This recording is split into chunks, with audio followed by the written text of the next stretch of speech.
Greetings, Mavericks and new viewers.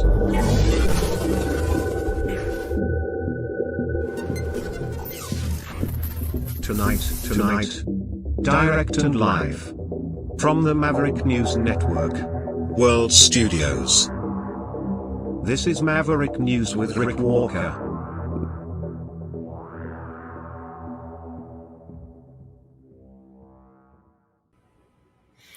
Oil.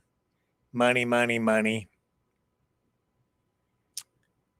It looks like war with Venezuela, war between Venezuela and the United States, is about to kick off. We'll tell you what Trump said about that today and how close we are to an armed conflict there. We'll get the reaction, and we'll also talk about David Eby, BC Premier, reacting to the pipeline deal that was highlighted yesterday at the UCP AGM, United Conservative Party of Alberta, and their annual general meeting, and how much impact that's having on Canada nationally, a province that feels it has no sway or influence over the rest of the country, is, well, having a great deal of impact tonight, and they have for a long time. And that impact is deepening as the whole oil, energy, AI revolution evolves. We'll dig into all of that tonight, so stay tuned. We have quite a bit to share with you. I'll be right back.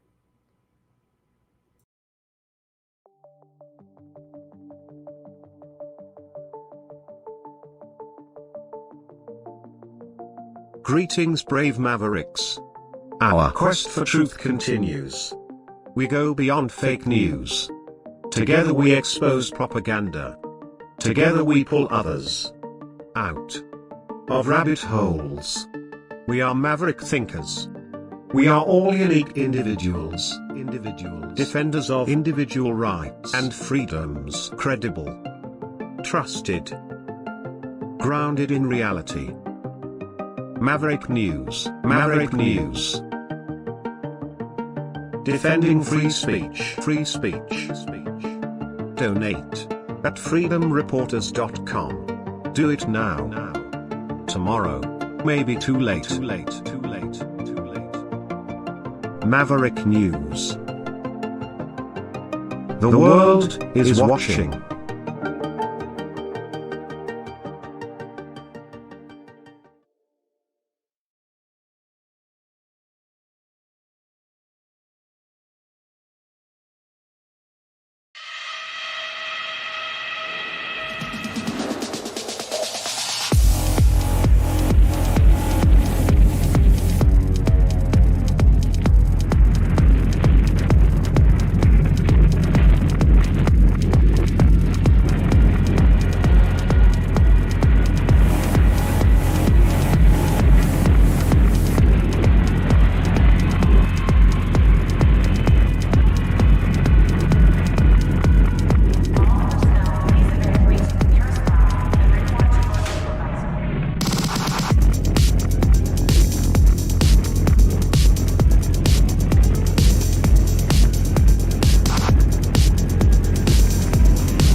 Maverick News. The world is watching.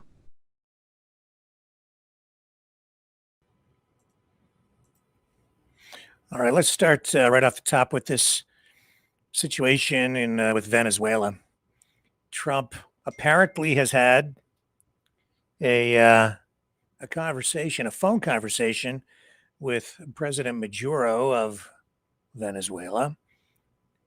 Questioned about it on Air Force One during this media gaggle. Let's pick it up. Audio is never good on these things, so please bear with us as we do our best.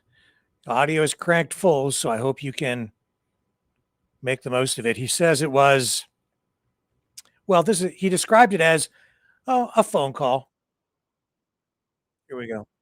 Numbers come out, as you know, we're doing very well economically. He's also going to comment on Ukraine. All over the country and all of that, but very strong numbers came out. Go ahead. Can you give us an update on what took place in South Florida today, these talks between the U.S. and the Ukrainians? Well, they're going along. They're going along well. We want to stop people from being killed. It doesn't have much to do with us. And I'd like to see if we can save a lot of souls. A lot of people are being killed.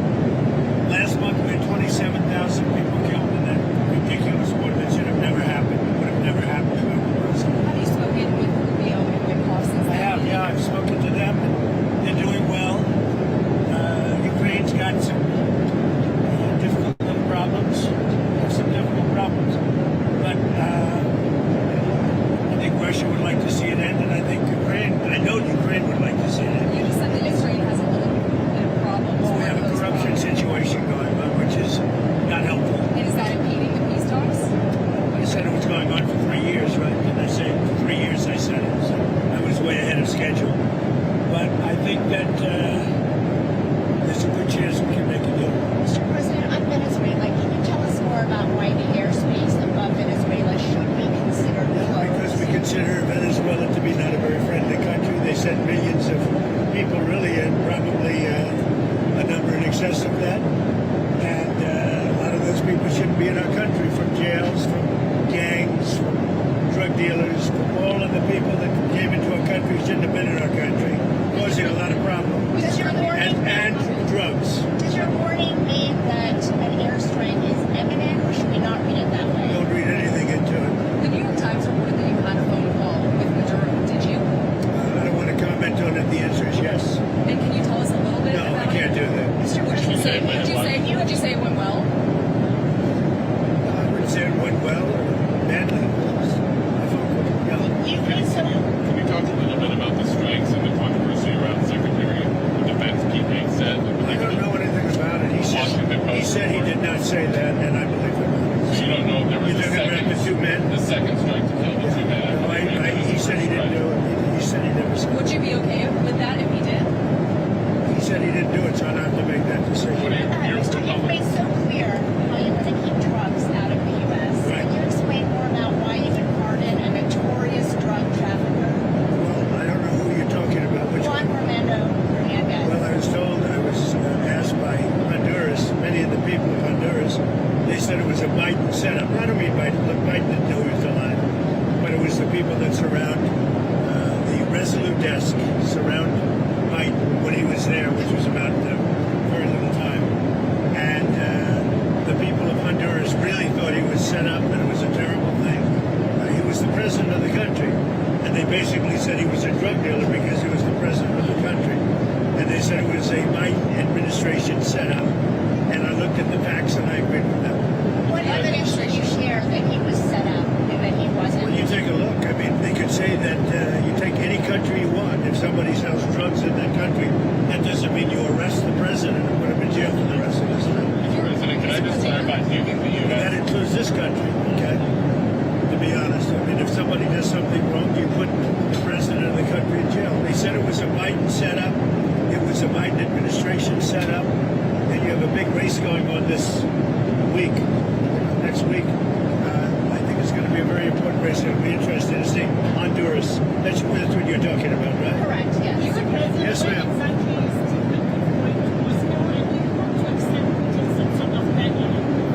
Well, what is the second part of your question?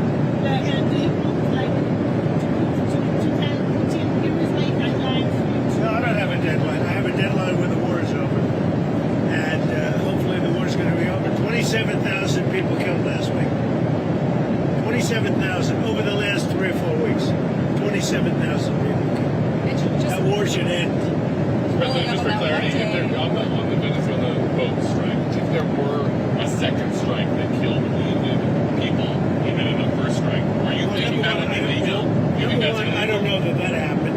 And Pete said he did not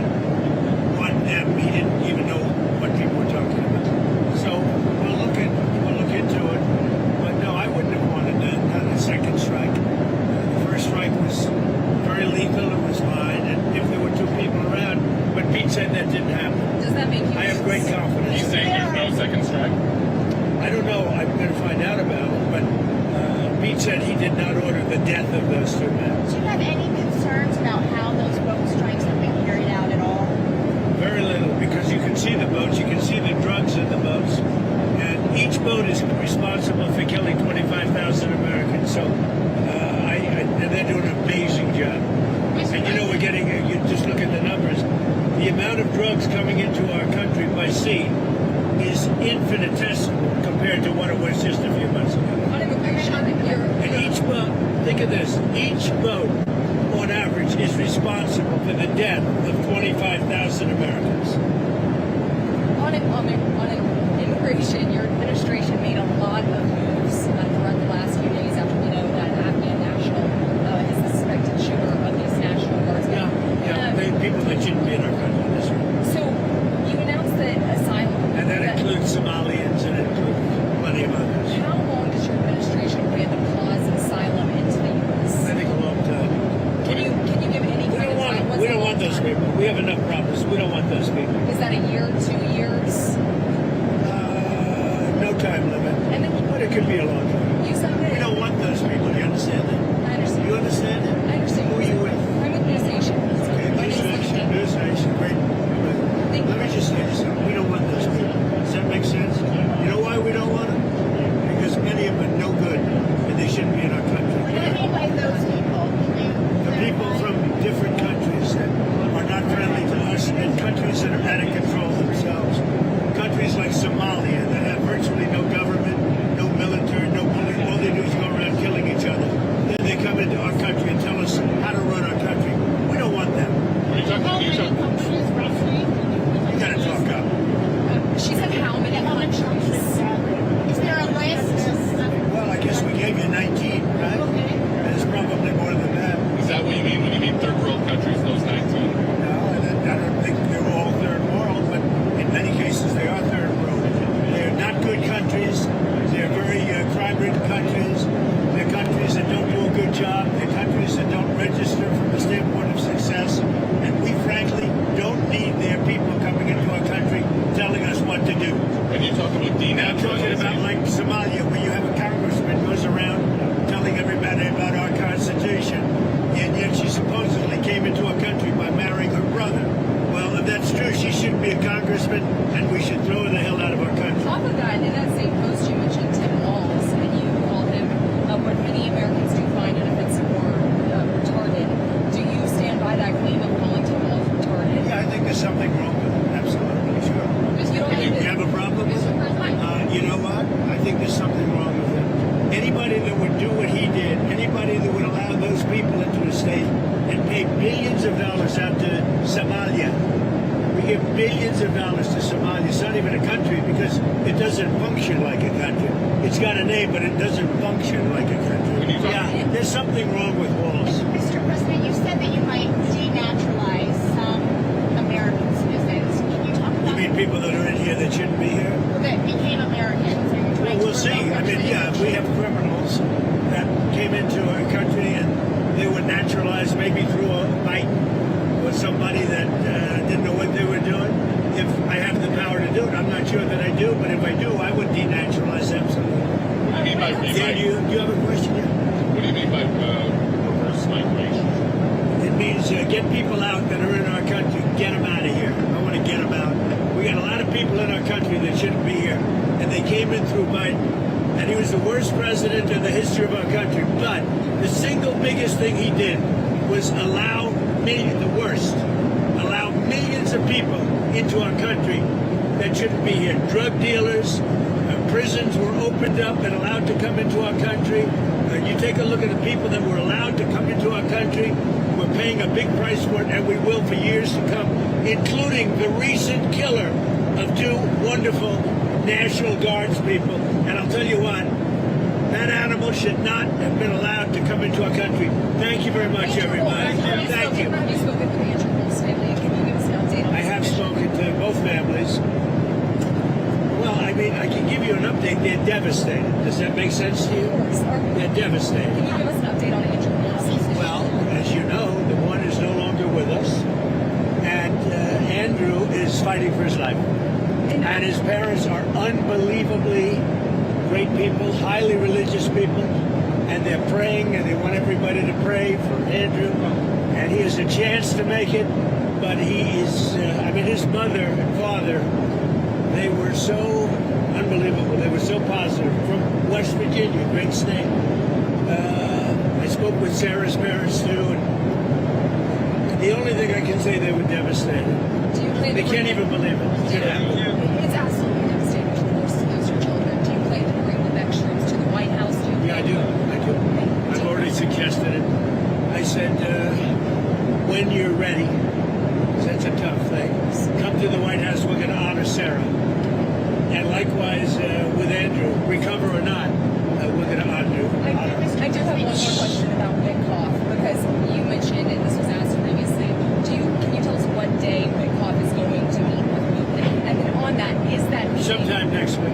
Okay, you don't have it. Is it early next week, late next week? Sometime next week. And President, on healthcare, because it's so hard to some Americans. You know, one of the reasons that healthcare can work is because of what I just did with favored nations. You're going to have drug prices coming down 500, 600, 700% because of me. In other words, we're going to have the lowest drug prices, tied for the lowest drug prices anywhere in the world.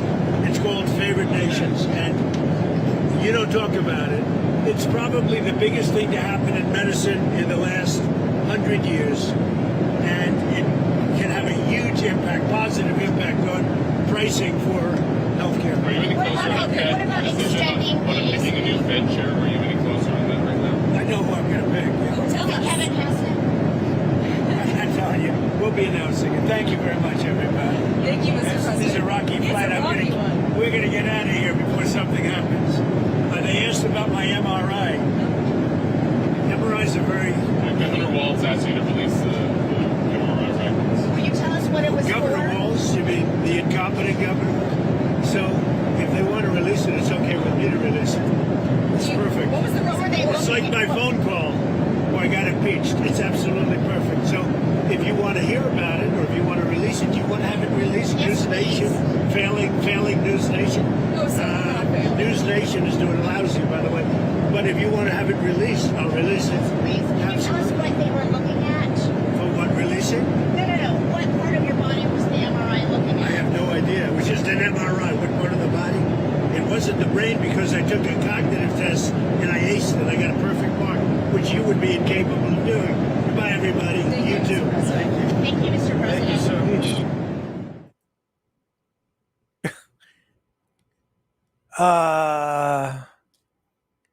I did not find, this is a sidebar. I did not find the questions hostile. I thought those reporters were respectful. They weren't even hard questions, and he still attacked those reporters, especially the one from News Nation, which I think is a conservative-leaning, pro-Trump news organization, and he smeared them. Is he...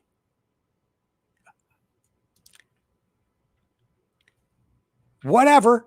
I don't understand. Why would he do that? She was just asking questions, and she wasn't even hostile. But hey, that's Trump. So we're going to have to break that down, because he touched on a number of things there. How about Ukraine first? Yeah, we have Rubio talks today in Florida with the delegation from Ukraine. All of this going on against a backdrop of escalating attacks on both sides.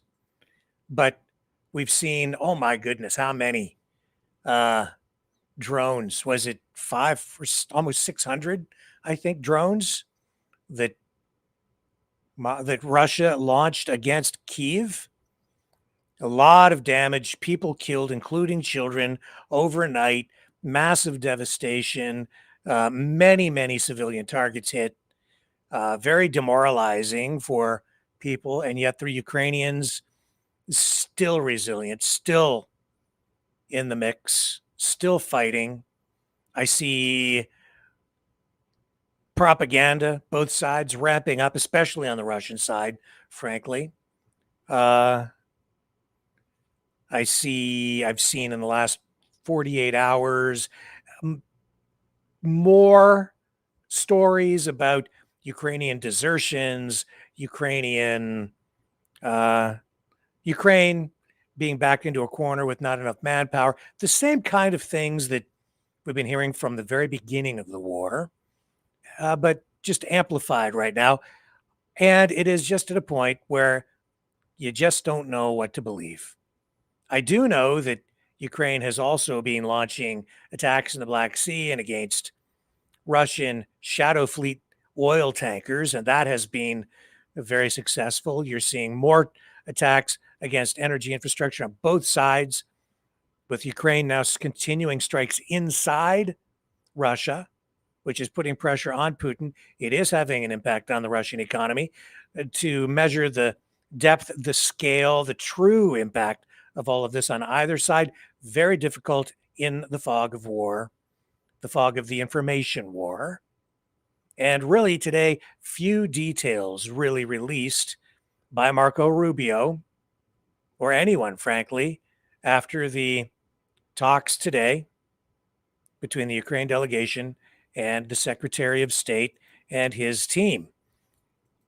It is odd to listen to Rubio after you hear some of the rhetoric from the president and others in the U.S. administration who really, I think a lot of them are, well, they're certainly not friends of Ukraine, but Rubio saying it's not just enough to end the war. They are looking for some sort of a resolution that preserves Ukrainian sovereignty. Here's what he said at the end of the day today. Got another very productive session building off Geneva, building off the events of this week. As I told you earlier this morning, our goal here is to end the war, but it's more than just to end the war. We don't just want to end the war, we also want to help Ukraine be safe forever, so never again will they face another invasion, and equally importantly, we want them to enter an age of true prosperity. We want the Ukrainian people to emerge from this war, not just to rebuild their country, but to build it back in a way that will be stronger and more prosperous than it's ever been. And so this is comprehensive, what we're working on here today. It's not just about the terms that ends fighting. It's about also the terms that set up Ukraine for long-term prosperity. I thought we started laying the groundwork for that, most certainly in Geneva. I think we continued that work in our communications throughout the week. I think we built on that again today, but there's more work to be done. This is delicate, it's complicated. There are a lot of moving parts, and obviously there's another party involved here that'll have to be a part of the equation, and that'll continue later this week when Mr. Woodcock travels to Moscow. Although we've also been in touch in varying degrees with the Russian side, but we have a pretty good understanding of their views as well. So much work remains, but today was again a very productive and useful session where I think additional progress was made. And we continue to be realistic about how difficult this is, but optimistic, particularly given the fact that as we've made progress, I think there's a shared vision here that this is not just about ending the war, which is very important. It is about securing Ukraine's future, a future that we hope will be more prosperous than it's ever been. Witkoff set to go to Russia, as you heard Trump say sometime later this week. He did not confirm the day. But this all coming on the heels of the apparent leaked audio that suggested the 28-point peace plan was written by Russia, revised slightly by the Trump administration, then presented to Ukraine, revised after continued negotiation down to 19 points. That's what they're talking about in Florida today. Who knows what will come of this meeting in Russia later this week. From the way things look, probably nothing on the Russian side, getting a lot of rhetoric on that side suggesting that they feel they have more than the upper hand and that Ukraine is about to collapse. But the tone of the rhetoric, to me, that rhetoric sounds very much like what we've just been hearing all along, at times being amplified. And I think that's what we're getting now. And every time there is a prediction of Ukraine folding, collapsing, capitulating, giving up, being crushed, it doesn't come true. So instead of a war that was supposed to last about a week, we now have a conflict that has dragged on for over 3 years. So again, what to believe? Difficult. It's difficult to know what to believe in the fog of the information war. So we'll pivot over to what's going on with Venezuela tonight. Trump, again, his Truth Social post saying that airspace above Venezuela should be considered closed to all narco terrorist traffickers and commercial airlines. Yesterday, we showed you an activity map graphic showing how much air traffic was still flowing or flying over Venezuela, and there was still some. So it didn't look like people were taking it too seriously, but that has shifted. As you can see from this same source, updated graphic, you can see that within the boundary lines of Venezuela, very few planes actually flying over the country now. Lots around it, but nothing directly over it, except for there's 3, there's 4, but they're all around the edges. Also reports tonight of U.S. fighter jets flying low along the coastline. Definite escalation as war appears imminent tonight between the United States and Venezuela, and that is attracting considerable scrutiny and criticism. I don't really hear too many people sounding excited about it. I do see people online coming up with justifications for it. The justification, namely, drug traffickers doing battle or going to war with narco terrorists. Justified, true. You can be the judge. I'd say very difficult again to really know. But anyway you slice it, this is unorthodox, maybe not even legal. And that brings us back to the whole issue of, what's moral, what's ethical, what's legal. Should Trump be getting congressional approval before launching any kind of military operation against Venezuela, which would constitute an act of war? Well, some people think so. I have one such critic right here. This being posted tonight on MAGA Cult Slayer. Let's bring them up. This is Hiss Goes Cobra. So this was shared by that channel or that account.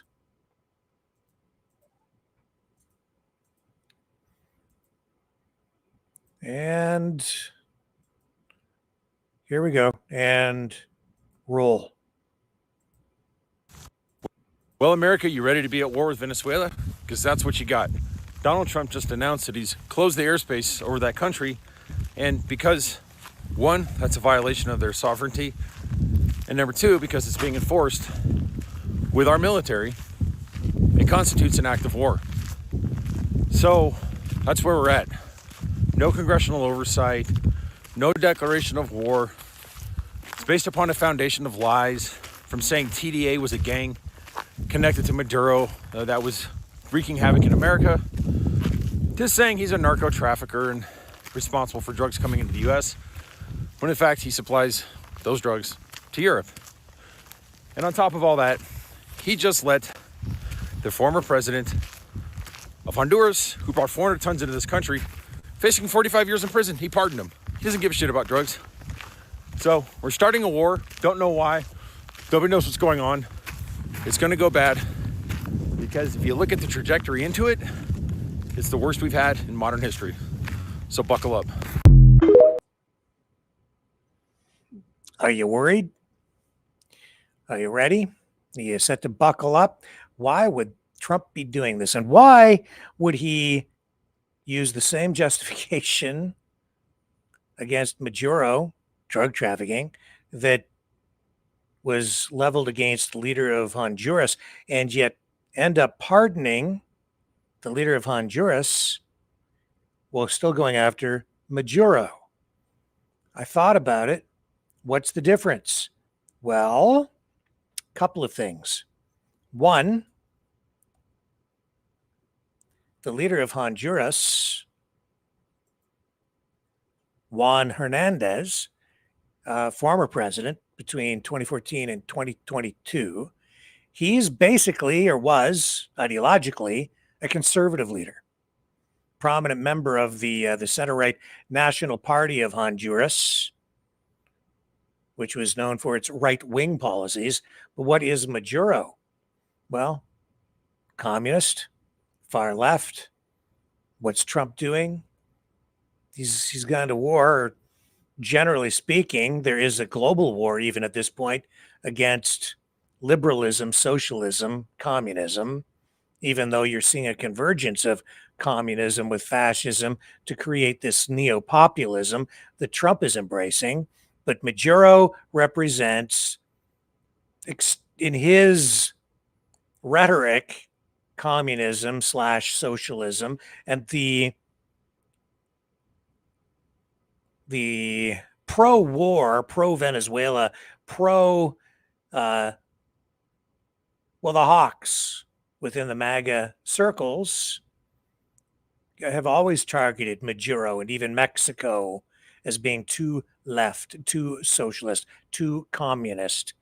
So that, in my view, is the difference between Hernandez and Maduro, at least on the surface, but there's something else. And it's something that also relates to Canada. And this graphic, this animated infographic from Gravity kind of sums it up. I'll pull the music down lest we get a copyright strike, but this should explain it. This is a graphic showing how much of the world's oil is produced by each of the leading oil producing companies by number of barrels.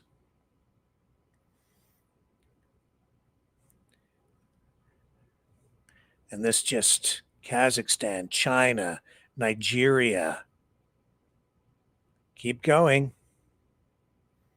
Go up, keep going up. The United States, 47 billion. Libya, 48 billion. Keep going. Go up, way up. Russia, the UAE, 80 billion from Russia, 97 billion UAE. Kuwait, 101 billion. Somalia, country that Trump apparently doesn't like, 111 billion. Keep going, way up. Iraq, 145 billion barrels.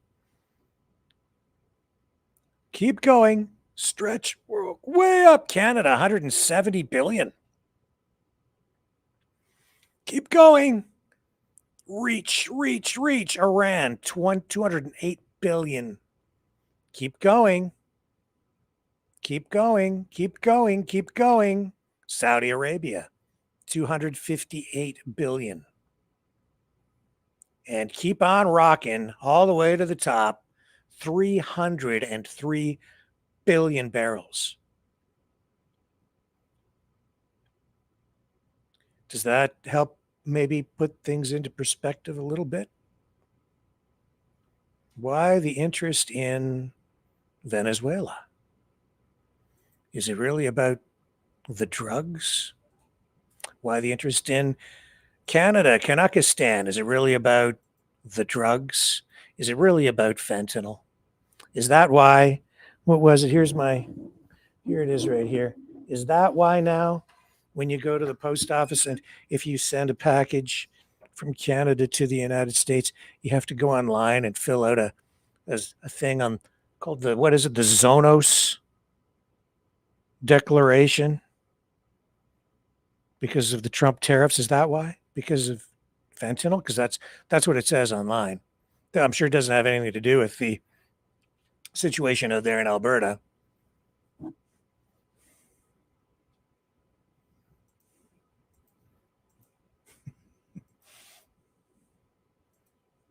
But wait, there's more. There's more.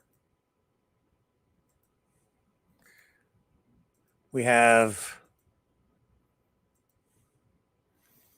these AI centers that are of great interest on all sides, talking about building AI centers in Alberta.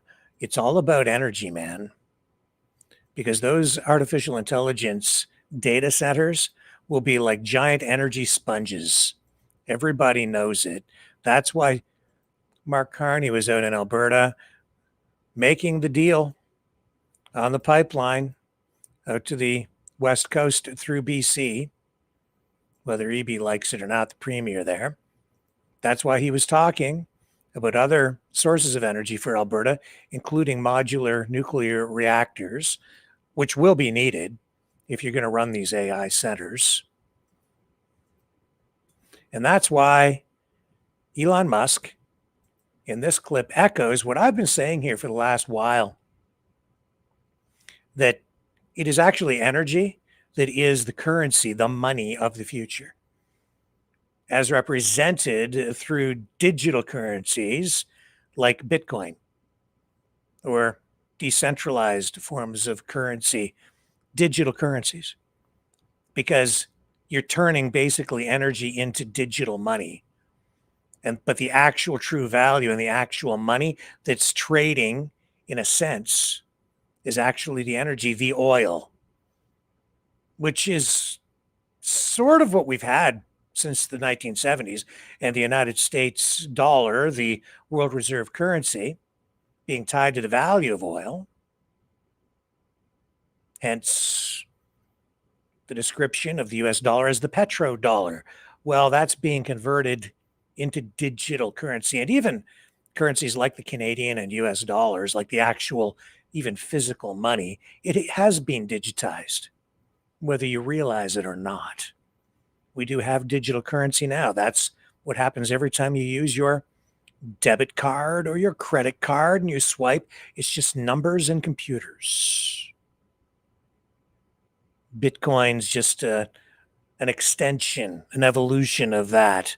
But conventional currency is already digitized with some physical paper and coin money out there in the marketplace for people to conduct transactions physically, face-to-face, hand-to-hand. But listen to what Elon Musk has to say about this. He kind of explains further what I've been talking about, how in the future, the nature of money is going to change, because it's actually the energy, the money, the oil that is going to be the money. Currencies, if you will, that are physics-based. So energy is the true currency. This is why I said Bitcoin is based on energy. You can't legislate energy. You can't just, pass a law and suddenly have a lot of energy. It's very difficult to generate energy, or especially to harness energy in a useful way to do useful work. So I think that probably we won't have money, and probably we'll just have energy, power generation as the de facto currency.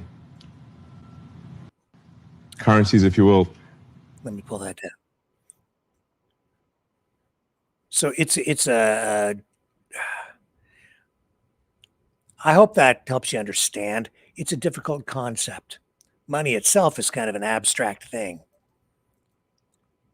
but it just shows you how things have evolved. Now, back in Canada, related to that, of course, we've seen just yesterday, Danielle Smith, Alberta Premier, standing up at the United Conservative Party annual general meeting out in Alberta, talking about the pipeline deal that she signed, a memorandum of understanding with Prime Minister Carney, aimed at pushing ahead with a pipeline out to Canada's west coast through the province of British Columbia, at which point she was booed pretty vigorously by members of her own party. I think she was taken aback by it, especially at one point where she says she hopes the MOU will help people understand or see that Canada can and does work. I'm paraphrasing. And at that point, about half the crowd booed and half the crowd seemed to be okay with it or didn't respond. But there were a few references to the pipeline deal. Overall, didn't really go well for Danielle Smith, who now I think is facing a monster that has been created out in Alberta, which is a separatist monster that is going to be very difficult for her and the party to control. The UCP has been engaged in an anti-Canadian, anti-Eastern Canada, more specifically, information campaign in order to assert its, I guess, sovereignty ahead of being fully sovereign, but in order to get leverage, in order to get a better deal, as they put it, for Alberta. And as she says, she's still in favor of a sovereign Alberta within a united Canada. Now, that's a complexity within a complex country that deserves further discussion and, I'd say, scrutiny. What does that really mean? Difficult concept. Do you really understand it?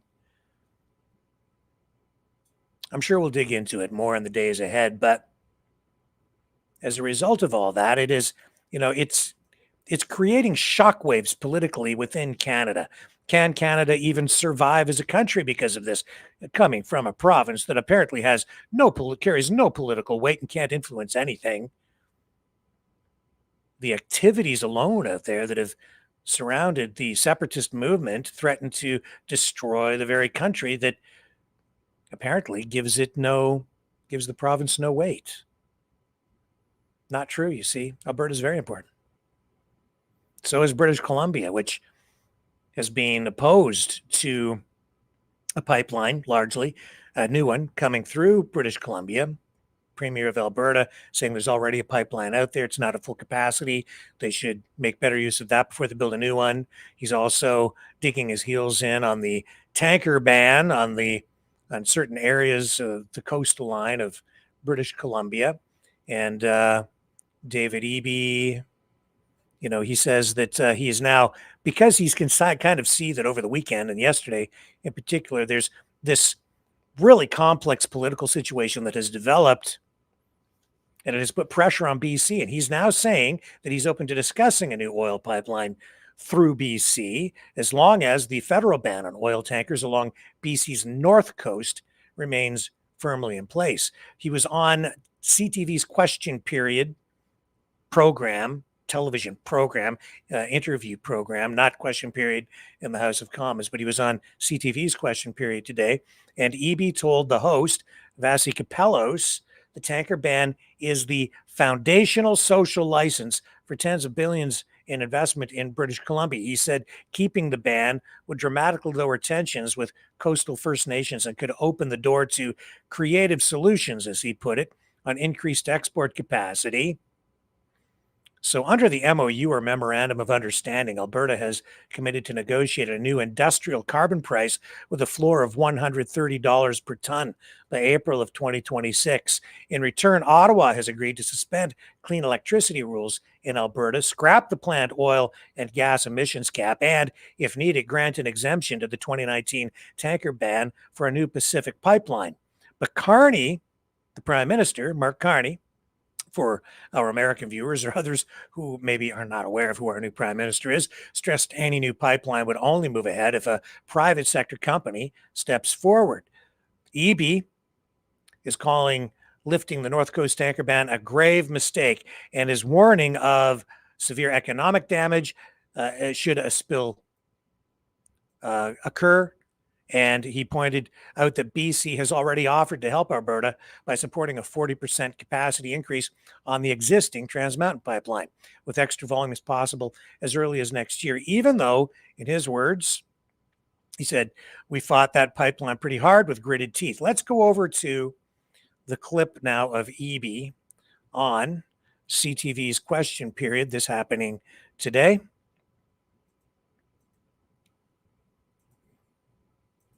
Okay, grab the clip and let's roll that. Beyond, though, the optimization of TMX, I take your point on that. I take your point on the tanker ban. If there is the possibility of additional export capacity beyond that does not impact the tanker ban, are you inherently against that, is my question. No, I think we can have those conversations. My anxiety is about this oil tanker ban, which is the foundational social license piece for tens of billions of dollars of investment in BC that is nearing final investment decision, and tens of billions of dollars of investment that is medium term as well, like expansion at the Port of Prince Rupert and so on. And so if we can agree that the oil tanker ban is going to stay in place, then let's have those conversations. I think that would make life a lot better and easier in British Columbia in terms of our relationship with coastal First Nations.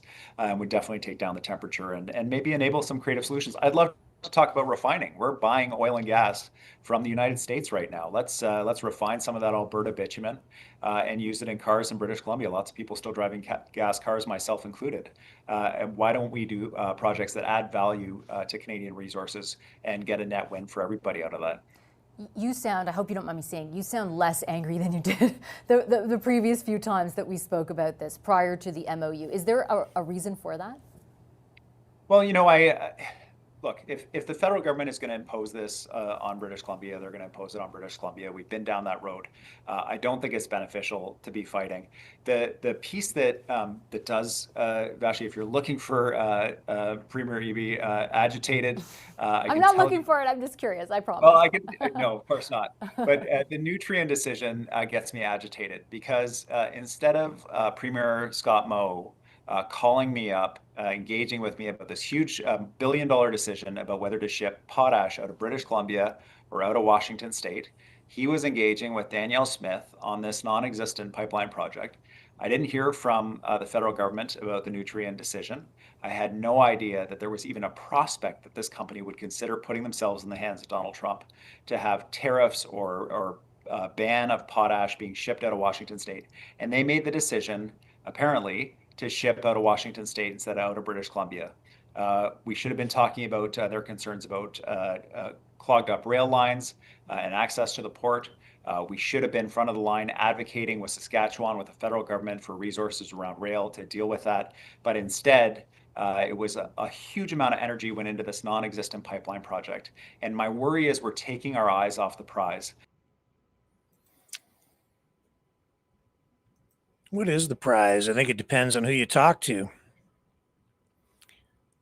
Maybe the entire province of Alberta, or maybe the entire country of Canada is ultimately the prize.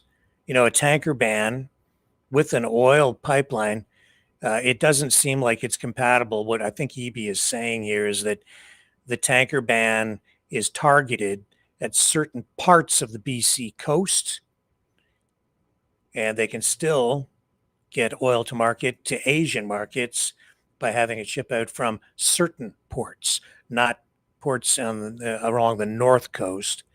So we'll see how all that plays out. Some of it seems nonsensical, but you really have to dig into the details to figure it out and understand the real issues. Let's take a short break. We're going to come back and pivot back to Venezuela. We have a lot of other stuff to share with you tonight, so do not turn that dial.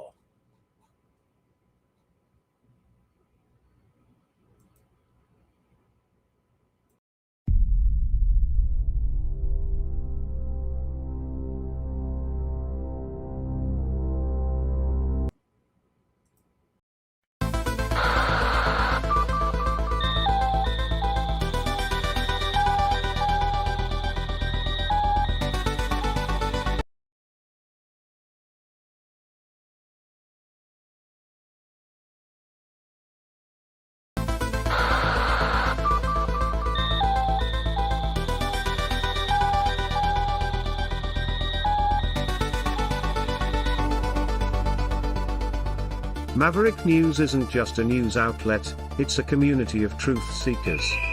Your donation at freedomreporters.com fuels our mission to report the stories that mainstream media won't touch.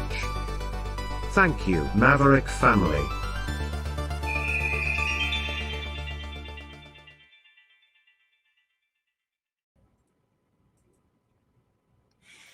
So in the past, was it been a week, maybe longer, since that video went viral showing some U.S. politicians sending a message out to U.S. military members saying they have an obligation to not follow illegal orders, even if coming from the commander-in-chief. At the center of all that, Mark Kelly, veteran, senator,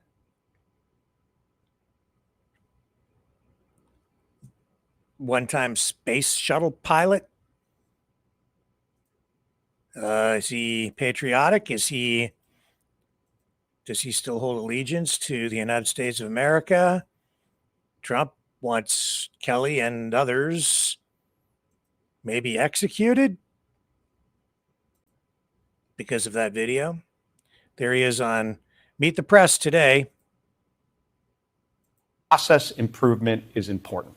Let me ask you about the other big story this week. You joined 5 other Democratic lawmakers in a video urging service members to disobey orders they believe are illegal. We're seeing some of that video play, Senator, right now.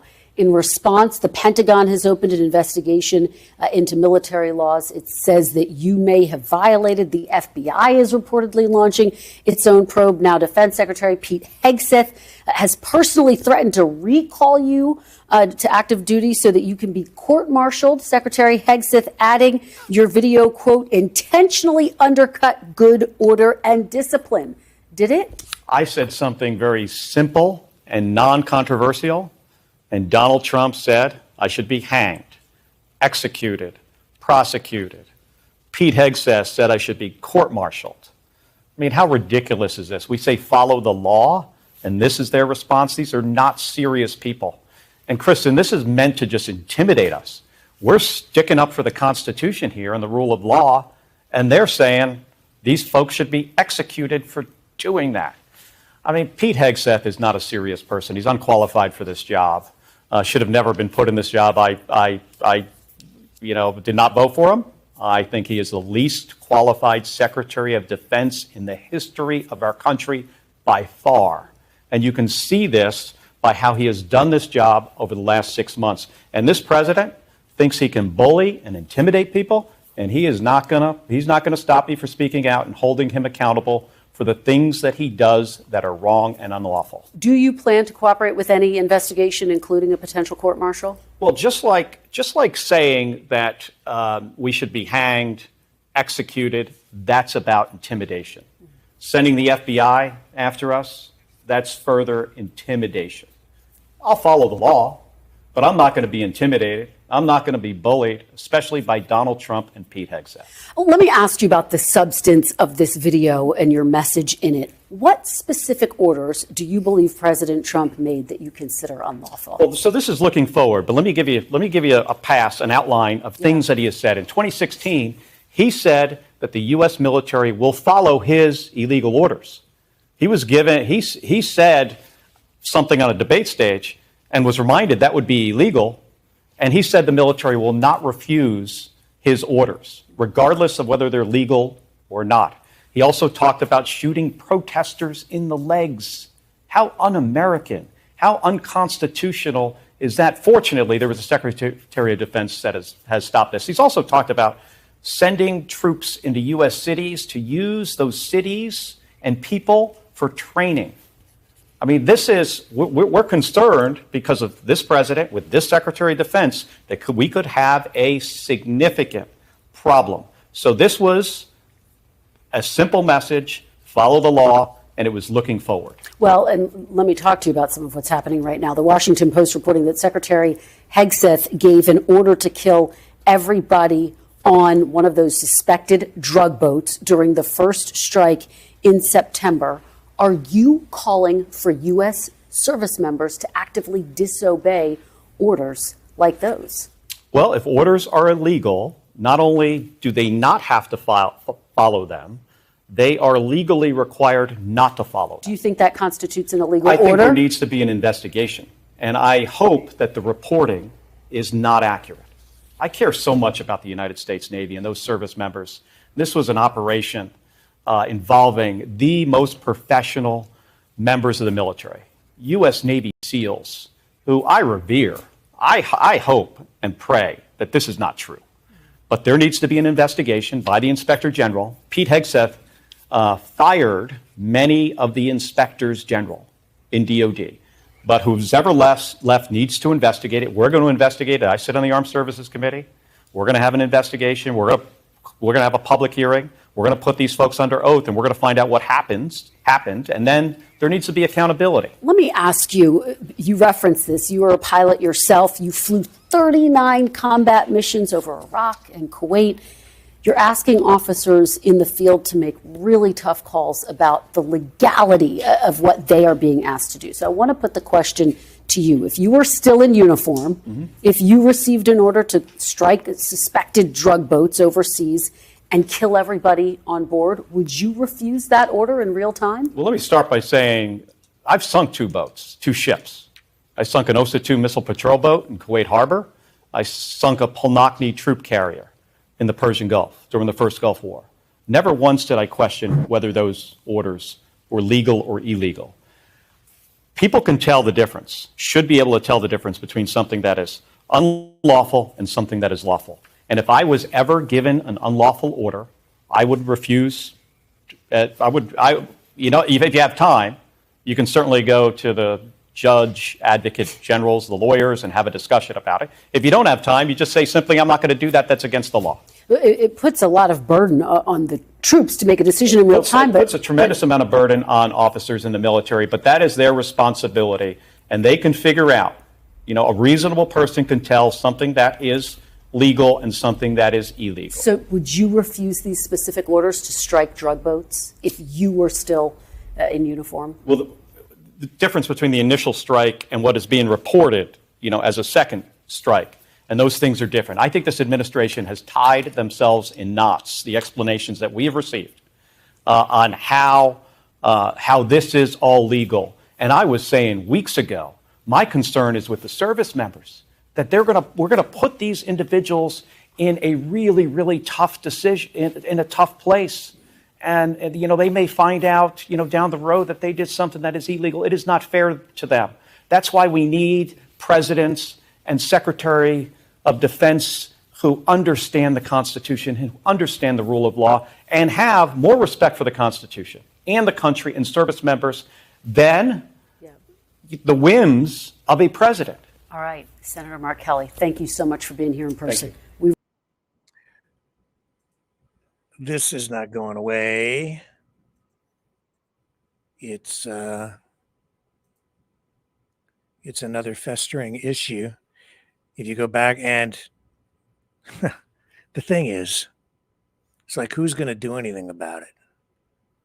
Because it seems some people, certainly some powerful people in the American government, the U.S. government right now, seems like they literally are above the law. This was last month. Trump asked about getting congressional approval and a declaration of war before putting boots on the ground in Venezuela. And briefed them on the operations. No, we against will these. go, I said. You will go. And We it would will be go. We're difficult gonna for them go. to object. I don't see any loss in going. No reason not to. They'll always complain, we should have gone. So we're going to definitely, I'd like to just tell you, let's go. We'll go. And Mr. We're going to President, tell them what we're going to do, and I think they're going to probably like it, except for the radical left lunatics. And Mr. President, if you are declaring war against these cartels and Congress is likely to approve of that process, why not just ask for a declaration of war? Well, I don't think we're going to necessarily ask for a declaration of war. I think we're just going to kill people that are bringing drugs into our country. Okay? We're going to kill them. They're going to be like dead. Okay?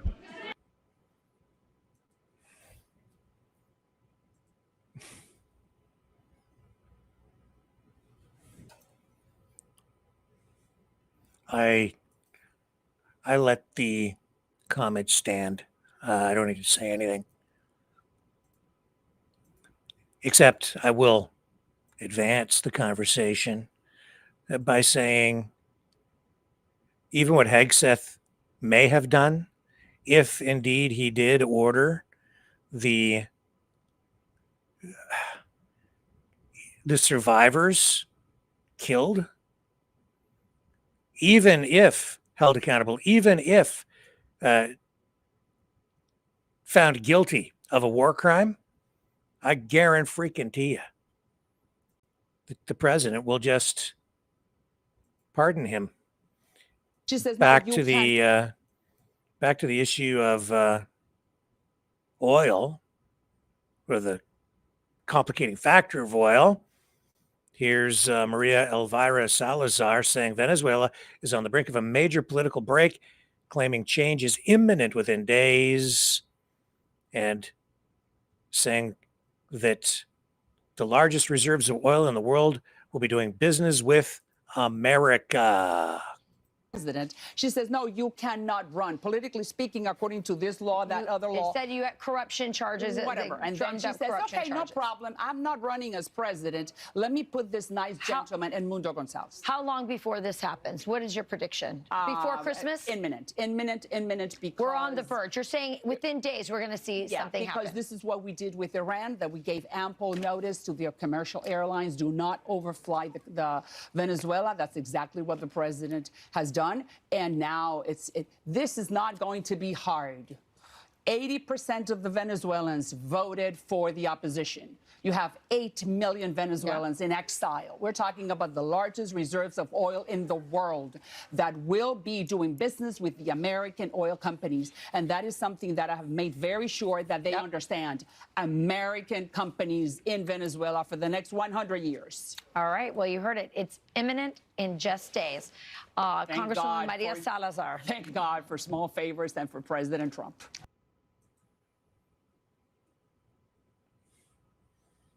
Do you see why maybe they are going after regime change in Venezuela? Let me take a quick break. I'll be back on the other side of this.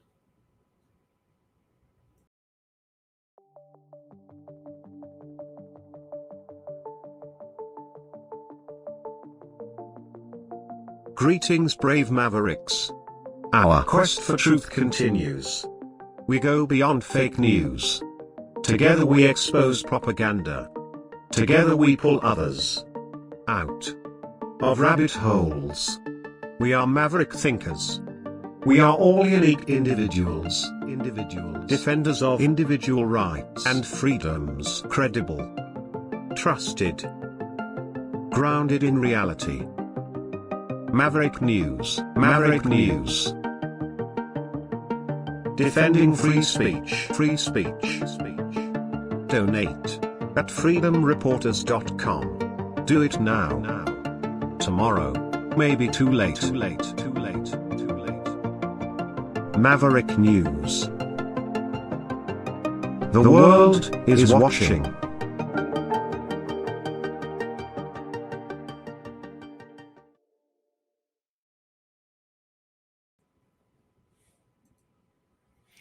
So we have Adam Kinzinger explaining here, his view on the Pete Hegseth's orders to kill them all issue. He says that it appears to him they saw these survivors hanging on to the boat trying to survive, and instead of being humane, he ordered them killed. So I think he, too, is calling for an investigation to verify exactly what happened. Here's what he has posted, and I think that it has merit. Listen, the news about this, what they're calling the double tap of the boat. So the first strike on the boat in Venezuela, I guess Pete Hegseth had given the order that there are to be no survivors, which in and of itself is not a legal order. But regardless, gave that order. And we could even argue about whether this whole boat campaign is legal or not. I think there's obviously huge issues with it, but let's even put that aside because something way more egregious happened. So the very first strike, the boat is struck, and again, this is the very first boat in the whole campaign. It's struck, they're looking on it on infrared or on daylight TV cameras, and once the smoke basically clears from it, they notice that there are two men holding on to the boat that survived the strike, okay? Holding on, surviving. Now, let me just tell you what happened. The commander made the decision, SEAL Team 6, to go and finish these two off and kill them, okay? Let me just be very clear. That is illegal. So here's the rule in the water, not to mention the fact that at that moment, those two are not combatants because they've been in effect neutralized. This is the equivalent of shooting a prisoner, shooting somebody who's surrendering, or shooting a civilian, which obviously gets done, but the United States opposes and is a war crime. So there's that whole thing, which is they're unarmed combatants at that moment. They do not have, even if you want to argue that the people with a boat carrying drugs represents a clear and present danger, at that point, there is no boat. Very likely the drugs are gone because the boat was struck, and you have two people that are just simply trying to survive. The obligation then at that point for the United States is to actually rescue those two. We're obligated. It's also the law of the maritime law, which is a distressed sailor or a distressed boater, regardless of national origin, regardless of anything, you save them. In World War II, one of the biggest issues we had with the Japanese where if you had like a downed airman in the water or people that had, a boat went down, so people bailed and abandoned ship and they're sitting around floating on debris or they're floating in their life jackets, the Japanese were coming and strafing them. And it was a huge war crime, huge issue. In fact, there's so many stories about, the U.S. shoots a Japanese U-boat or whatever, or a German U-boat or whatever. And then we turn to, once we know the area is secure, to rescuing people. And Americans have been rescued by enemy boats. What Hegseth ordered was a strike against basically illegitimate targets. So at that point, unarmed, and it violated the maritime law. Now, here's the thing, and people will say sometimes, and I hear it, which is like, well, the terrorist would do it, so why shouldn't we? It's because that's what makes us not terrorists. The fact that we have we're very good at war. We're very lethal. We can basically destroy whatever we put our mind to it. But we do have humanity behind it, which is when somebody's distressed, we will help them. It also, in World War II, for instance, U.S. prisoners were treated well by Germans, relatively speaking. Why is that? Because Germans in the United States were treated relatively well when they were captured. So how we treat people often leads to how we are treated ourselves.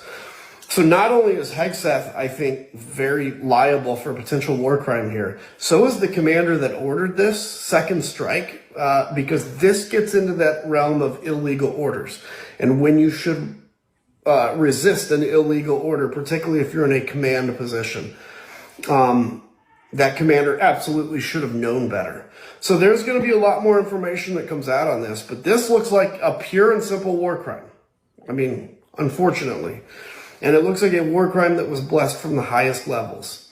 Now, are these people going to be held accountable? I don't know. I think Donald Trump is going to basically pardon everybody by the time he leaves office. And we know he's not going to prosecute. But if there's any more stories like this, this is egregious. And this is way below the honor of the United States military. And so keep watching this to see what happens. But I got to tell you, this is gross. This is disgusting. This violates both laws of decency, maritime laws, POW laws, and how we do armed conflict. Not to mention that the whole strike on the boat campaign, in the first place, has not even been authorized by Congress. Man, we are dealing with amateurs and evil amateurs at that. Pete Hegseth is all he cares about is performance. He wants to look tough. So he translate that into like, let's kill everybody, which by the way is not strength. That's what weak people do. Strong people know when to stop and to show mercy. It's absolutely disgusting. So if you're a Republican member of Congress out there, and I know some of them watch my stuff, by the way, and you don't ask questions about this, you are complicit. You're complicit. You have a responsibility now, which is to get to the bottom of what happened. I expect you to, even though I know many of you are cowards and won't. This is your responsibility.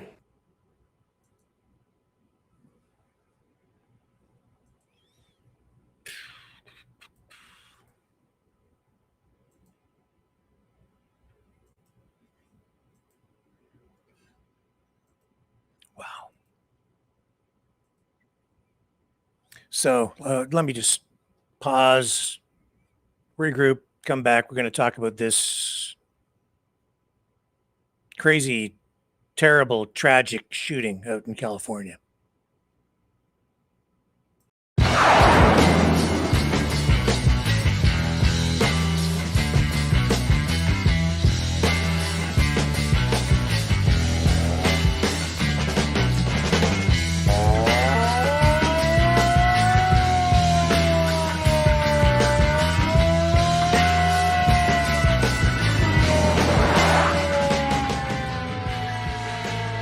Maverick News.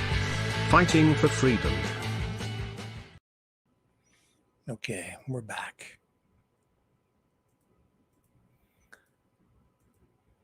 So, child's birthday party in Stockton, California turned into the scene of unimaginable tragedy overnight. Gunmen opened fire at a crowded banquet hall, killing 4 people, including 3 children, and wounding 11 others. The suspected shooter remains at large tonight. The area sheriff's spokesperson says the victims who died were ages 8, 9, 14, and 21. Children and adults were among the injured, several of whom were rushed to local hospitals. Their conditions have not been released. The shooting happened just before 6 p.m. in North Stockton at a banquet hall in a shopping center parking lot shared with businesses, including a Dairy Queen. Investigators say between 100 and 150 people were attending what was described as a young child's birthday celebration. Sheriff Patrick Withrow told reporters earlier today that indications suggest this may have been a targeted incident. Police say they're confident this was not a random act, though the sheriff stopped short of confirming whether it was gang-related, saying authorities are still gathering facts. California Governor Gavin Newsom issued a statement saying, "Our hearts break for their families and the entire Stockton community." I think we have actually an updated breaking post from ABC. Let's pick that up. Here we go. This most recent. Next tonight, the urgent search for a suspect after a child's birthday party turns deadly in Stockton, California. 3 of the 4 people killed were children. At least 11 others were injured. Police say this was a targeted attack. Authorities are now asking the public for help. Here's ABC's Melissa Dunn. Tonight, a manhunt underway for a suspect police say left 4 people dead and 11 others injured after opening fire at a birthday party in Stockton, California. Our number 1 priority right now is locating either a suspect or possible suspects in this incident and holding them accountable. Police say gunfire erupted around 6 p.m. Saturday at a banquet hall. First responders rushing to the scene where at least 15 people, including children, were shot and taken to local hospitals. Tons of cop cars, ambulances, literally people yelling, running, just pure chaos. The San Joaquin Sheriff's Office telling ABC News the victims who lost their lives were ages 8, 9, 14, and 21. Violence of this nature has absolutely no place at any time, shape, or form, and children should not be harmed by gun and gang violence. Now, investigators say they believe this was a targeted incident, and tonight, Lindsay, community members are holding a vigil for those victims. Lindsay? Melissa, thank you. So we'll keep an eye on that one. Now, I don't know if you are you aware of this story? I didn't know about this until actually today. I have to give credit to CTV for this, so I'll put it up on screen. Even though it isn't really a CTV story, it's about Time Magazine, making the news, just not just reporting it, making news through a news story. Time Magazine quotes Canadian satirical website The Beaverton. So there was this article, and they used a quote from The Beaverton. It's a satire magazine, and the quote was used as attribution, stated basically as a fact. So it documented comments that were supposed to have been made by this controversial ambassador to Canada, Pete Hoekstra, who got his shorts in a knot over Doug Ford's accurate anti-tariff ad campaign, which used accurate and real audio from former President Ronald Reagan. Anyway, the quote from the Beaverton that was used and stated and portrayed or published as being factual was a Canada that would be very easy to target with 500% steel tariffs or one Patriot missile aimed at Parliament Hill. The problem is that Pete Hoekstra didn't actually say that. And this was left lingering out there for some weeks, I guess, before really very much attention was focused on it. And now now it's finally getting some attention, and it's creating it's generating some questions, not just about Time Magazine, but how the research was done, and even about how AI may have factored into this, because there's some speculation that AI may have been used to research the article, which may have generated the information that was used in the article that inaccurately put that quote in there as being factual, when in fact it's just a joke. So it shows you that even the most prestigious, or what some would say the most credible sources of news, even some of those mainstream outlets can get it wrong. And of course, we've seen that often they do get it wrong. Anyway, it's kind of funny, but also concerning, because if they're doing that, what else are they getting wrong? Probably a lot. Have you seen this clip? We're getting into kind of the more entertaining aspects of news now.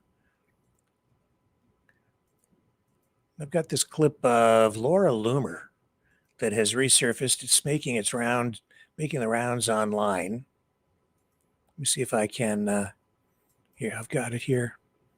This is pretty embarrassing, I'd say, for Laura Loomer, conservative who's supposed to be championing conservative traditional values. She's in this clip, embarrassingly, all over Mike Ma. I don't know if you're familiar with him. He is, we'll say, a fairly right-wing political influencer. And listen to the way she talks about. I'll just let the clip roll. It speaks for itself. It kind of creeps me out. Here we go. Take it away, Laura. Your hair and your eyes look so good. You're like beautiful. Thank you. You're like an Aryan degenerate goddess. Thank you. I love it. Thank you. You're Aryan too. I know, but I'm Jewish. It's okay. Because you're such a cutie. Don't mess my hair. God damn it. Fix it. I disagree. Fix my hair. I disagree completely. Did you fix it? I did. But like that picture you posted on Instagram recently when you got like reinstated on Facebook was so hot. Like seriously. I appreciate it. It's so good. It's a good picture. Your skin and the Nazis hate me. It's fun. The alt-right people want to put me in a gas chamber because they're obsessed with the Jews. I think they're just memeing on you, but it's okay. But it's all okay. right. I don't care. I love it. It'd be like that sometimes. I know. They're just jealous because I have big tits and an Ashkenazi IQ. Yes, that's what it is. Yeah. You got it. Anyway, next time you're in New York, let me know. We'll hang out. Bring your girlfriend to New York sometime and we'll all hang out. We'll go to like really cool restaurants and hang out and we'll have a blast. Yes, It'll be so I will much bring fun. my girlfriend. Yeah, I want to meet. What's Becca? Yeah. Becca. Yes. She's so sweet. You remember? Yeah, of course. Yes, you'll meet her. You guys are so sweet. I hope it works out because like I said, I know it's all a act. Like I know everything you do on Twitter is like so fake and not real, but yeah, like it's all fake. it's so sweet that you like and your girlfriend have been together for 3 years. I love it. I know, it's all an act. Do you know something? Like I'm gonna tell you a secret. Like do you know so many people in this movement who preach trad life are like fucking people on the side and like cheating on their partners? That's like, so bad. Like they're not even like really trad life. Such like scum. like my ex is like dating somebody who's like super trad life and she was like fucking my boyfriend while we were dating and like ruined our relationship. And I act like it's okay, but like it's really sad because like I love when people like keep, you know, tradition in their relationships. It's just really sad.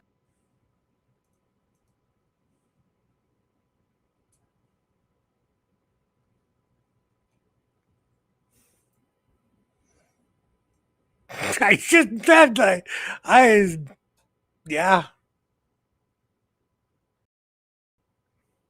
Parliamentary press gallery event overnight. Pierre Poilievre made a bit of a surprise appearance. This is also entertaining in a bit of a different way. Do you think Laura Loomer might have been under the influence of something? Maybe a couple of things. When she was recorded doing that, was she aware? Enough. I'm just gonna move on to Pierre Poilievre.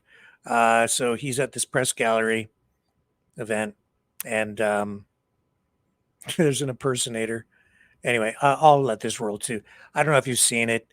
It's kind of funny, so I'll share it with you tonight. Here we go. Laura Loomer. Okay. To Pierre Poilievre. So ladies and gentlemen, please welcome the only person who misses Justin Trudeau more than Susan Delacourt. The Conservative leader, Pierre Poilievre.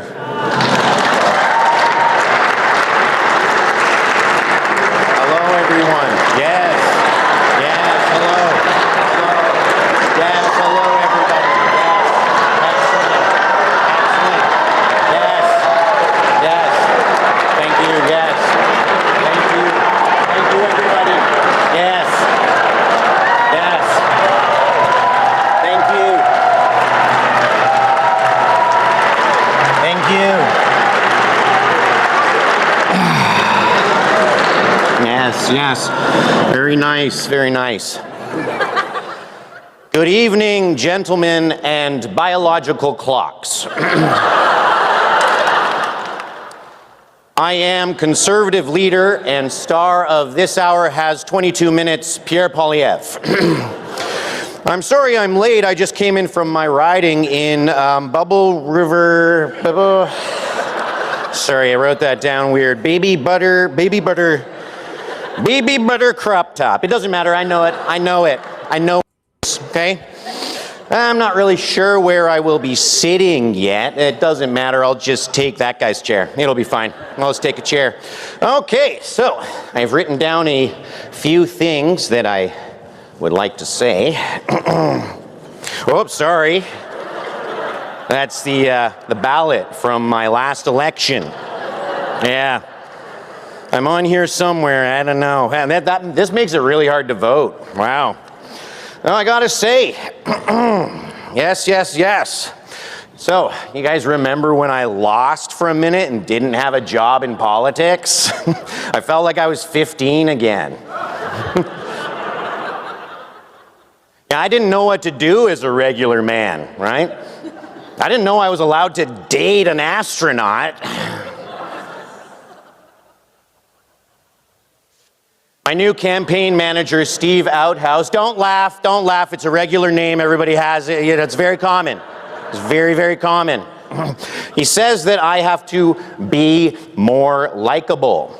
So he sent me out here, he said, can you convince everybody that you're likable in 90 seconds? And I said to him, I can say all the likable things about me in way less than 90 seconds. Right. And if not, we'll just hire an actor to be likable for me. Yeah. We found me on the CBC. That's right. I know, right? CBC. I don't know who the cuckold is here more, me or me. I love the CBC, by the way. I think it should be funded more, to be quite honest. You can quote me on that. Write that down. Guys, write that down. I'm going to fund the CBC even more. Quote that. All right. Sorry, reporters. I know that I haven't been the nicest to you. I'm very sorry. I love reporters. Just, don't talk to me before I've had my morning coffee. I like tea, by the way. Any NDP here? Any NDP? Oh yeah, whose +1 were you? Boom, roasted. Don't worry, I will be roasting all relevant parties. The Green Party. Moving on. I'd make fun of the Bloc, but honestly, I never know what they're even saying. It's crazy. Yeah. I'm late. I don't know. Is Mark Carney here? Oh. Who cares? Yeah. It must have been annoying eating dinner next to the elbows up guy, right? Just up like that. I'm gonna put him down. It's rude, okay? He's doing my ideas as well. Pipelines and firing everybody is what I would do. Yeah, this proves it wasn't my policies you didn't like. It really was me. Yeah. It really was. So this is the new me. Okay? Take me in. I'm likable now. Yeah? Does anyone want to yell, lead us, Big Daddy? Anyone want to yell it out? Please yell it out. All right. Well, before I leave, in honor of me and the Conservatives, I will reveal our new slogan. Long live the CBC. Long live the CBC. Long live the CBC. Long live the CBC. That's right. Long live the CBC. Long live the CBC, everybody. Long live the CBC.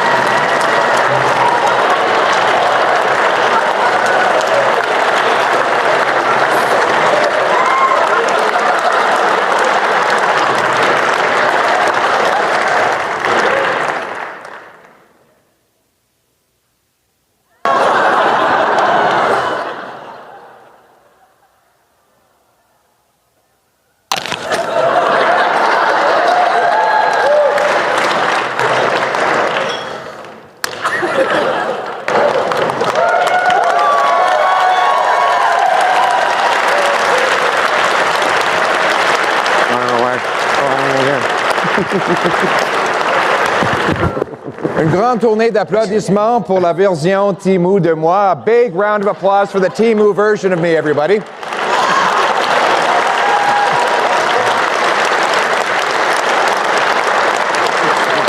As you know, Chris Stars on This Hour has 22 minutes, which is the second funniest satire on CBC after Power in Politics.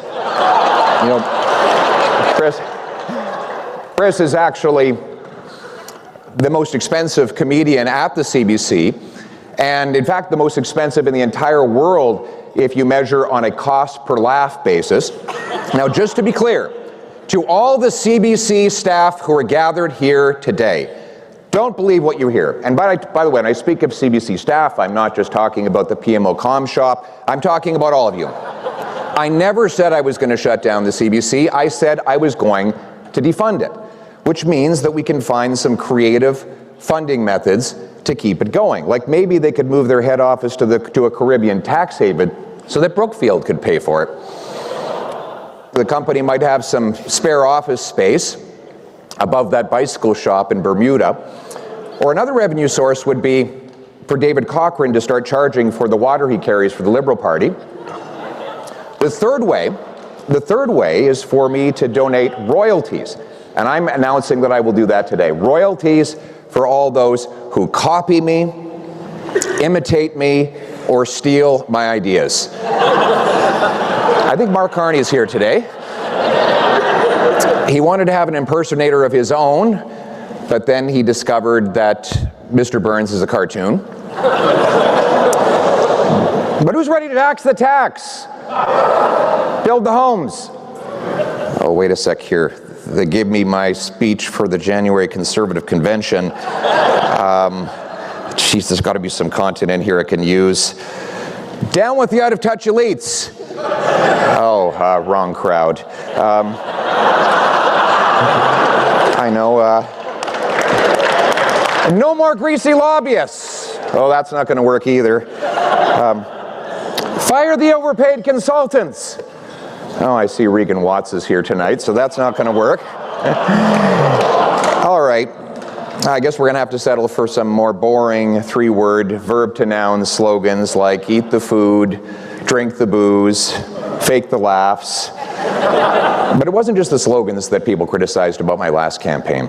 Look, and fair enough, we made some great gains. We added 25 seats, 2.5 million votes, but we need to get over the top, and that means making some adjustments, some changes, and that means I have to look inward into what changes I have to make. And I've been told since the election that I need to gain those extra few percentage points by being more lovable and human. So naturally, I've commissioned a poll on how to do that, and the preliminary results are in. Option A, I can get a dog, or option B, and I'm quoting the pollster here, I can find more meaningful ways to connect with people on a personal level and make emotional connections with Canadians. So I immediately called the pollster and said, what kind of dog?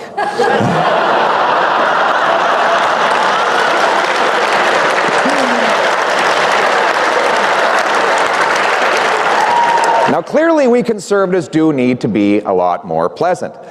And I hear these reports about people kicking in doors, calling each other snakes, yelling, and I thought, who leaked this morning's staff meeting? But come on, none of you really believed Chris d'Entremont's story about being threatened and intimidated by my whip and my House Leader. Have any of you actually seen my whip and my House Leader? Andrew Scheer has not intimidated anyone in the history of man. And Chris Workington, well, he is so skinny, he's like the poster child for long-term Ozempic abuse.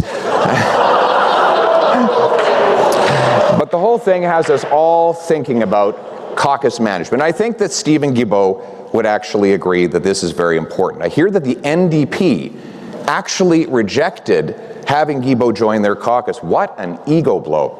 Come on, Don. Is Don Davies here tonight? Don, come on, man. Beggars can't be choosers. And surely Stephen Guilbeault's brand of crazy would fit in right between the delegation of furries and the Queers for Palestine. I see that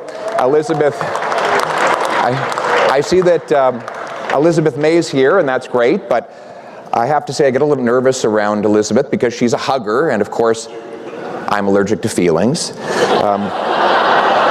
So we'll go back to the NDP. The NDP does have a table tonight, not a full table. They don't have official table status. But we can't forget about the NDP the way Canadians did in the last election. And isn't it great to have the Prime Minister here tonight? Right here in Canada, of all places. So he's been dodging me in question period. But Prime Minister, I don't take it personally, so let's put those differences aside and let's give him a big Grey Cup welcome tonight, everybody.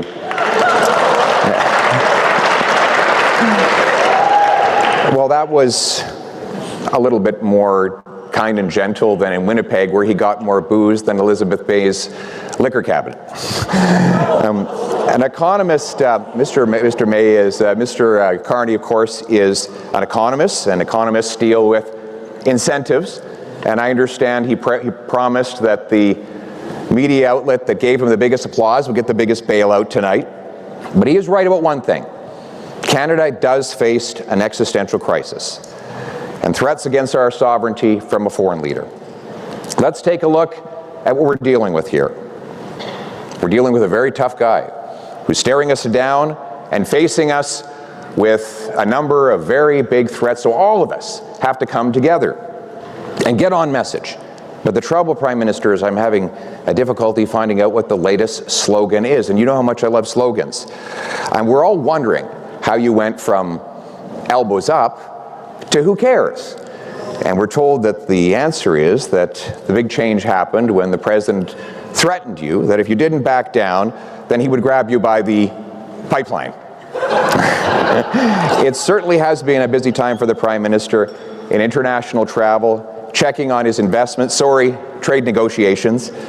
If he's not been fighting for mom and pop shops like Brookfield, trying to get into Gulf states, we haven't seen such an altruistic champion of Canada's economy abroad since the Chinese lent us Dominic Barton.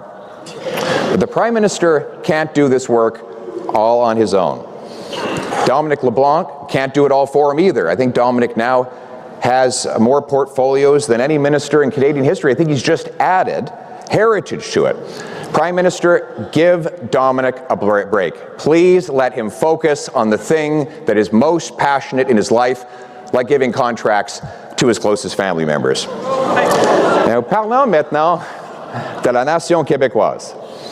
Et bon, je sais que les journalistes québécois sont encore fâchés parce que j'ai refusé de les embarquer dans mon avion de campagne. Mais la prochaine fois, les journalistes du Devoir vont m'inviter. Ça va m'aider à dormir dans l'avion de campagne. Oui, il y a une nouvelle étude, il y a le Devoir ici, une nouvelle étude de Harvard qui montre que le meilleur remède pour l'insomnie, c'est l'éditorial de Mme Marie Vassal de 3000 mots. Mais Rad Khan, est-ce qu'on va inviter Rad Khan sur l'avion aussi? J'espère qu'on va permettre Rad Khan. Est-ce que Rad Khan est ici? Rad Khan, je sais pas, je vais inviter Rad Khan d'aller sur l'avion. Christiane Noël va parler avec ses deux sources conservatrices recyclées et anonymes à l'arrière de l'avion. En même temps, mais si vous êtes là, mes amis de Radcan, peut-être vous allez voir que je suis capable de bouger, même plus rapidement qu'un député libéral, dès qu'on lui parle de fling-flang. Mais blague à part, les choses vont mieux pour moi au Québec. Ben oui, même Pablo Rodriguez voudrait avoir ma popularité.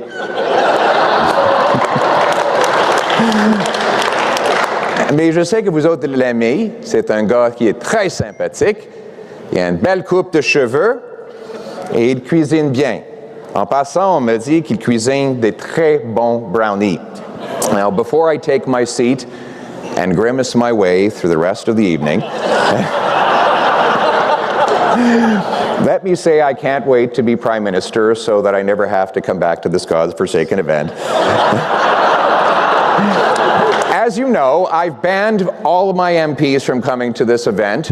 So as soon as I find out that I was here, I will be kicking myself out of caucus. But in the meantime, on behalf of Doug Ford, let me propose a toast to the Parliamentary Press Gallery. Without you, anonymous sources would have to get a real job. So everybody, please raise a glass to the Parliamentary Press Gallery. How's that for a change in tone? Thank you very much, everybody.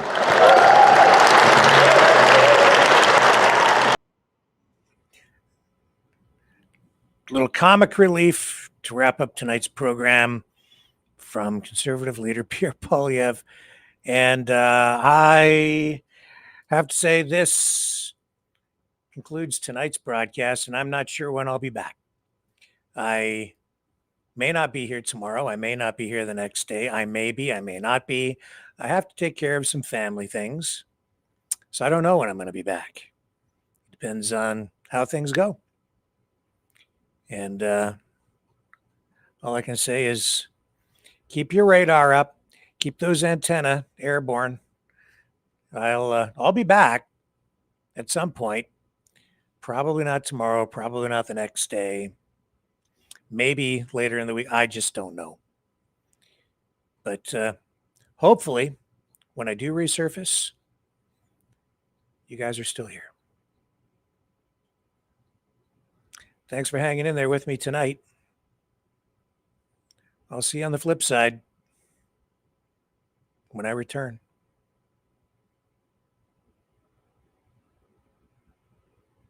Bye for now.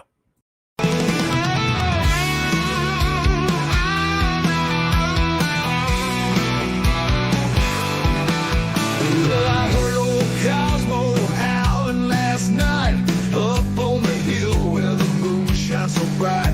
He was singing a tune, lonesome dogs cry about freedom, running and touching the sky. If I leave here tomorrow, would you still remember me?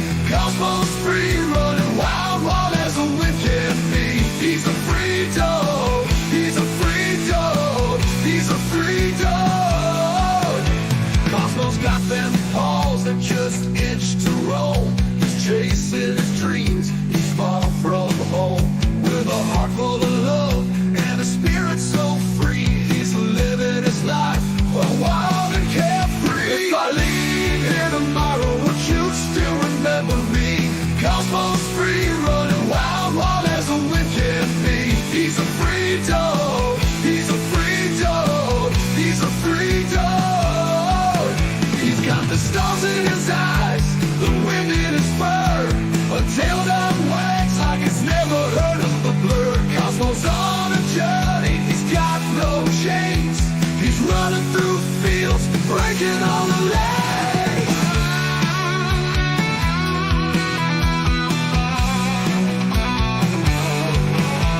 Now the night's getting cold and the sky's turning gray, but Cosmo's still out there, he's miles away. He's not looking back, he's got his path to tread. With every step, he's leaving his bed. If I leave here tomorrow, would you still remember me? Cosmo's free, running wild, wild as the wind can be. He's a free dog, he's a free dog, he's a free dog. So if you're feeling lost, just think of Cosmo's run. Remember his spirit, his freedom, his fun.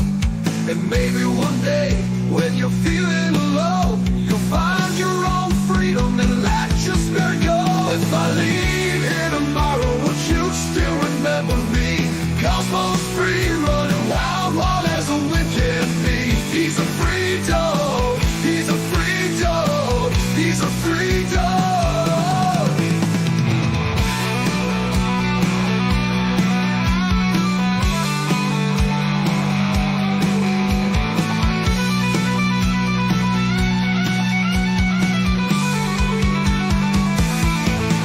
He's got the stars in his eyes, the wind in his fur, a tail that wags like it's never heard of a bird. A heart full of love and a spirit so free. He's living his life wild and carefree. He's got the stars in his eyes, the wind in his fur, a tail that wags like it's never heard a blur. Cosmo's on a journey, he's got no chains. He's running through fields, breaking all the lanes.